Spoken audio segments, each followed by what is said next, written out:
ಬಸವೇಶ್ವರರು ತಮ್ಮ ತತ್ವಗಳನ್ನು ಬಿತ್ತಿ ಬೆಳೆದಂತಹ ನಾಡು. ಶ್ರೀಸಾಮಾನ್ಯರಿಗೋಸ್ಕರವಾಗಿ ಅವರು ತಮ್ಮ ಜೀವವನ್ನೇ ಮುಡುಪಾಗಿಟ್ಟು ಹೋದಂಥವು.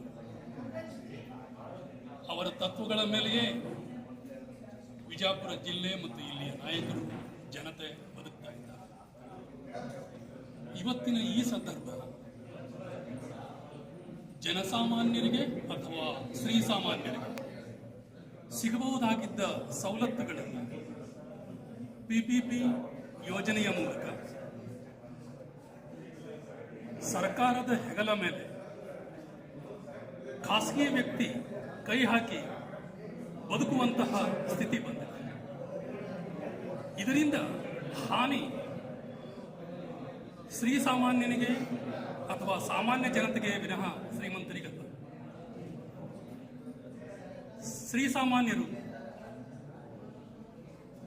ಕಲಿಕೆಯ ದಾಹವನ್ನು ಉಳ್ಳಂತಹ ಜನ. ಇವರು ಜಿದ್ದಿಗೆ ಬಿದ್ದು ತಮ್ಮನ್ನು ತಾವು ತೆತ್ತು ಶಿಕ್ಷಣವನ್ನು ಕಲಿಯುತ್ತಾರೆ.